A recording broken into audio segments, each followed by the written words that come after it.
It's not going to protect you.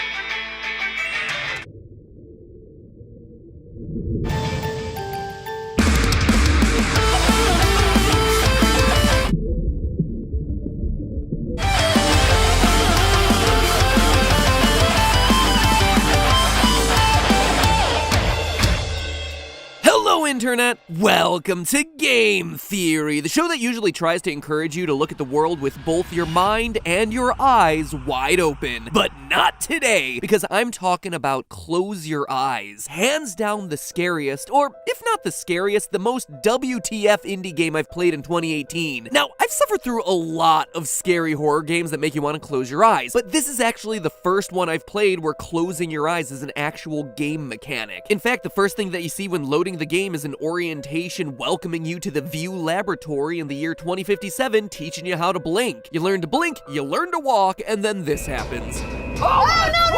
On the ceiling, we're presented with a very clear mystery. A code written in reverse Wingdings 3, I need to know what happened to everyone. And that's just the first few minutes of the game. It doesn't get much less disturbing from there, forcing you through fields of human hands. Yes, please. Take me on your magic journey. Burning hellscapes and cities made from purple alien tongues. What is this game? And if that wasn't strange and creepy enough, all the while you're having to fight against these guys. It's the puppet now. This is just like waiting for a theory, isn't it? Clearly there's a story here. A really interesting story to boot, but it's hidden under layers upon layers of hallucinations, cryptic dialogue, disturbing visuals, and heavy symbolism. So today, I want to make sense out of the story of Close Your Eyes, or at least piece together the story beyond drugs, not even once. Now, a lot of the game's story is actually told to us in the game's opening minutes, but it's not until you've played through the whole thing that any of this makes sense. As part of the tutorial, we see a chart for a test subject, Cecily Newman, part of the View program. Sex NA, blood type NA, husk status insufficient data, age 4 hours, height 5'6", and weight 1,437 pounds? That is one heavy androgynous baby. The way the game presents this almost makes it sound like Cecily is a monster, but the first time that we get a game over, things start to make a little bit more sense. That body that we see on the floor during the game over screen isn't a human body. Cecily Newman is a robot. A robot with no assigned sex, blood type, an age of only 4 hours, and a weight of 1,437 pounds. So that explains mostly everything that we see on the chart, but then what does husk status mean? In the opening sections of the game, we get the warning that Husks can kill. and that if you're attacked by a husk, that you should cover your eyes, hence the game mechanic of closing your eyes. But it's not until halfway through the game that we're able to piece together what these Stretch Armstrong rejects want and how they're related to us. According to this diagram, the View program designed a procedure called cognitive transfer, a process that takes a human and then splits them into two parts. Their consciousness is saved into the entity's yielded essence storage, eyes for short, which is then installed into robot bodies like Cecily's. It's that classic sci-fi trope of a mind upload, a way to live forever. So then what happens to the other half of the human? The discarded human body? Well, as we find out, the discarded human bodies, the husks, are then sent to Sector A2325 for testing and mutilation. That's right, ladies and gentlemen, the husks that we encounter throughout the game aren't monsters at all. They're not even evil. They're just the abandoned remnants of people. Remnants that want to reunite with the lost part of their consciousness by hunting down the host robots and taking the eyes back. In fact, we're told that the husks were purposely made to look scary so that the humans would reject them. Quote, "They made us deformed so everyone would fear us." It's also clear that View's program was controversial, as we see protest signs claiming that cognitive transfer is murder and that this whole thing is one big hoax, which then leads to the question, what exactly is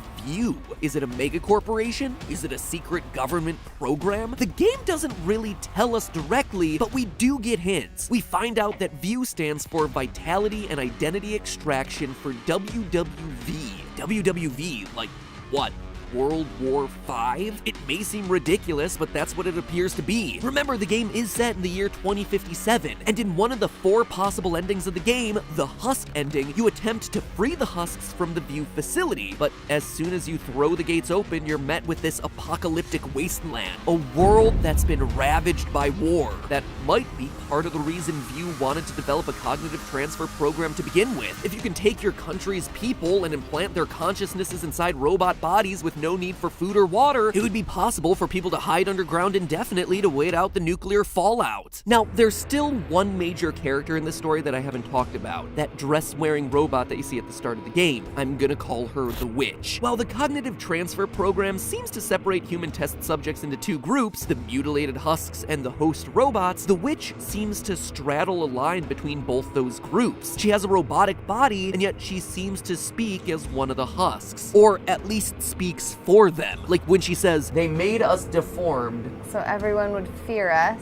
in one sequence, we see her commanding them like an army, and yet she seems to be on our side. Throughout the game, closing your eyes reveals clues sprinkled throughout the environment. Those clues are coming from her. As she says, Every time you close your eyes, I send these messages to help you. Oh, that's nice. so what, or more accurately, who is the Witch? During one of the more memorable and trippier sequences in the game, we follow a path through a field of hands. Human hands buried in the ground, the kind of hands that husks would have had prior to their mutilation, before seeing the Witch hovering over a lake. In order to create a path to the Witch, the player must retrieve two glowing, flaming essences from two statues. The statue on the right has the appearance of one of the host robots, like the body the player inhabits at the beginning of the game. The statue on the left has a face that resembles the Witch's face. By retrieving and uniting these two essences, the player opens up the path. These two statues and the flames that the player retrieves from each of them suggests the idea that an essence has been split across two bodies, the Witch's body and a host robot body. It's also a small detail that's easy to overlook, but each one possesses one of the green glowing eyes. One holds the right eye and the other holds the left eye. This split essence imagery starts to make even more sense when you consider it in the context of one of the game's endings, the recollection ending.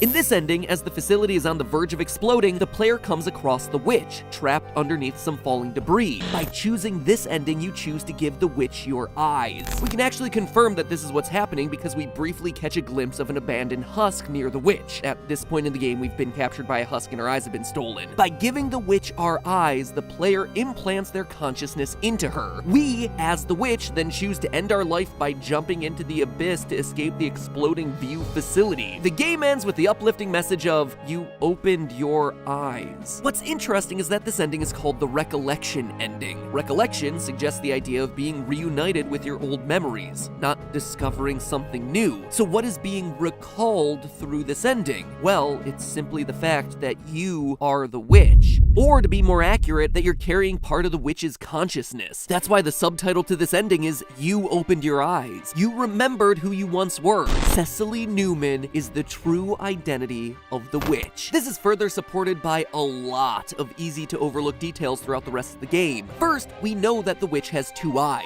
Near the end of the game, she says, give me back my other eye, which suggests that her consciousness has been split into two halves that she's trying to reunite. Half lies with the Witch, and the other half lies with the player as the Witch tries to guide him through a trail of breadcrumbs so she can be reunited with her other eye. This also explains the imagery we saw earlier in the dream sequence, with one host robot statue and one Witch statue, each containing half of a fiery essence. And when they're reunited, a fiery-eyed husk rises out of the water, a completed being. But the secret connection between us and the Witch is held in the very opening moments of the game. See how there's a single husk here with the view-branded Witch hovering over top of it? As we approach, the program glitches out and binary code flashes up. If you translate that binary string into regular text, it reads, I can't see. Basically, the powers that be don't want us to face the truth. Our eyes were ripped out, and out of that, you created the Witch. As soon as we start to be exposed to that truth, it causes the system to collapse. We also see this imagery of a lone husk kneeling on the ground appear at another moment in the game, right before the recollection ending, where we physically must touch the lone husk surrounded by the devastated, war-torn world to move the game forward. In the process, we've symbolically reconnected with ourselves before we cut back into the perspective now of the Witch. We remember in a symbolic way what we once were and what we lost, and the pain of those recollected memories is what causes us to jump off the platform. The horrible truth of this game is pretty evident. The world is ruined. Even if you manage to escape the view facility, there's nothing to escape to. Right at the game's ending, we get a glimpse of what the Witch might have been trying to escape to. We see a vision of a meadow outside of the facility, but the game doesn't end there. We snap back into the reality of the view facility on the verge of destruction as a countdown timer displays the seconds remaining. We can rush to join the husks and free them from the facility, or we can reconnect with the witch, escaping down into the abyss. There is a third option, however. We can simply wait and watch the seconds tick down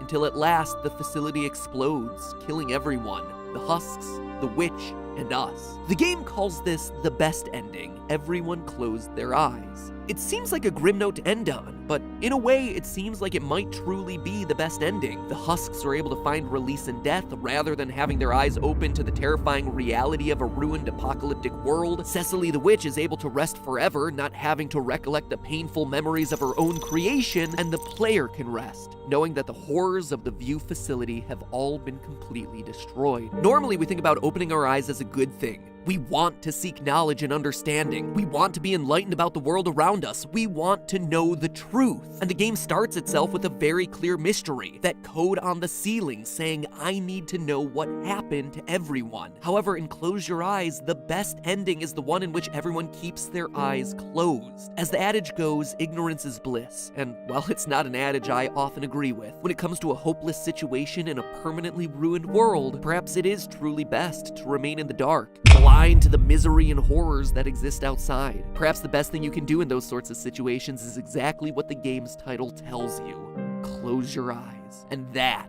is perhaps the scariest part of this whole game. But hey, that's just a theory. A game theory. Thanks for watching. Oh yeah, and there's also a bunch of purple octopus creatures roaming around. It seems like they might be the owners or creators of View, as evidenced by them standing over the lone husk at the beginning of the game and wandering around the View facility right before the end of the game, but I'm not super clear on it. I think they might have been the things that started World War V, not 100% clear. Anyway, play the game, it is free and it's totally worth your time, and then tell me what you think in the comments below. By the way, if you're still in the mood for depressing indie game theories, well then open your eyes to the box on the left, where you'll watch the depressing truth behind the binding of Isaac. It's one of my all-time favorite theories. The box on the right, meanwhile, is what YouTube has determined is the best video for you based on your watch habits. I have no idea what it is, so if it's good, if it's bad, who knows? If you're so inclined, let me know what it is in the comments. I'd just be curious what YouTube thinks is the best for you. And in the meantime, I'll be back next week with someone who we haven't talked about in a while, and some science. I'll see you then.